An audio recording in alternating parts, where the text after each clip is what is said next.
The tension in the room was palpable. You could cut it with a knife.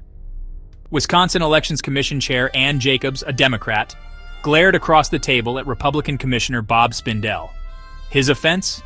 Daring to question the integrity of elections in Milwaukee. Spindell, never one to back down, pressed his point. Voters in Milwaukee, he argued, had been denied ballots in the recent Supreme Court election. This was a serious issue, deserving of the commission's immediate attention. Jacobs was having none of it. She slammed her gavel, her voice echoing through the chamber. "This is not on the agenda, Commissioner Spindell," she declared. "Another word about this, and I will have you removed." The room erupted. This was not a normal meeting. This was a showdown. The future of Wisconsin's elections hung in the balance. Ironically, the meeting's original purpose was to discuss a different election controversy. This one involved former Madison City Clerk Mary Beth Witzel Bale. Witzel Bale, you see, had a bit of a problem. She seemed to have misplaced 200 absentee ballots. These weren't just any ballots. These were votes cast in the 2024 election. Votes that could have changed the outcome. Votes that were never counted. Witzel Bale's explanation?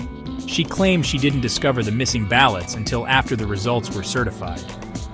The commission, led by Jacobs and Commissioner Don Millis, was investigating. They were interviewing witnesses, trying to get to the bottom of this ballot mystery.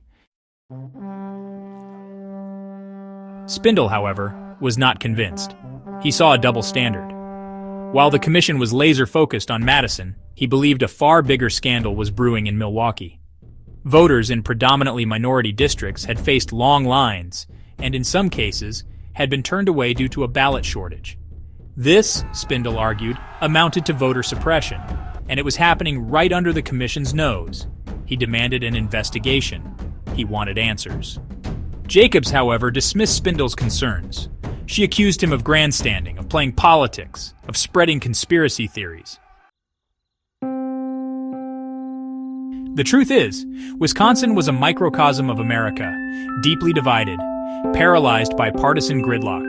The Wisconsin Elections Commission, with its 3 Democrats and 3 Republicans, was a reflection of this divide. Every issue, every vote, every decision was a battleground. And in this particular battle, Ann Jacobs and Bob Spindell were the generals. Their animosity was no secret. It was personal, it was political, and it was poisoning the well of democracy in Wisconsin. To understand the roots of this conflict, one must travel back to 2020, the presidential election, Donald Trump versus Joe Biden. Wisconsin was a key battleground state. Trump needed to win it to stay in the White House. In the end, Biden won Wisconsin by a slim margin, but Trump refused to concede. He claimed, without evidence, that the election had been stolen.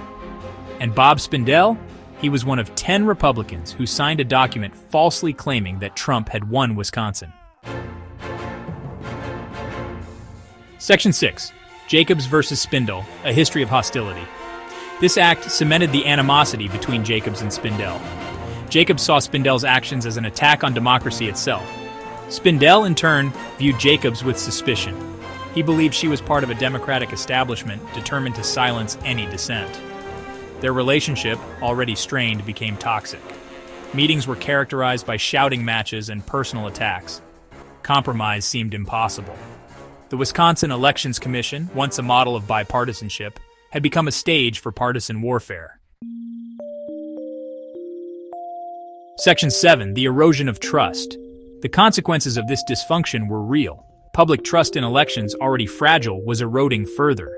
Conspiracy theories flourished. Voters were left confused and disillusioned.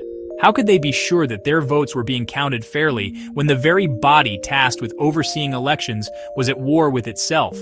The stakes were high. Democracy, after all, depends on the consent of the governed, and that consent is contingent on trust. Trust in the system, trust in the process, trust that every vote counts. Section 8. What happens in Wisconsin? The events unfolding in Wisconsin were not isolated.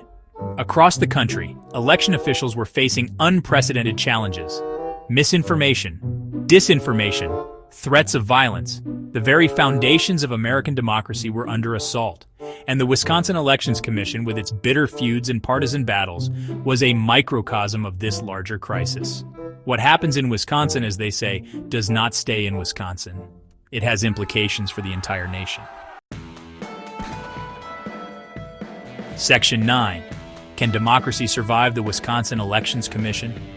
The future of democracy in Wisconsin, and perhaps the United States, hinges on the ability of elected officials to find common ground, to put aside their differences and work together to ensure free and fair elections. The question is, can they do it? Can Ann Jacobs and Bob Spindell find a way to coexist? Can the Wisconsin Elections Commission overcome its partisan divisions and fulfill its mandate? The answer to these questions will determine not just the outcome of the next election, but the fate of democracy itself.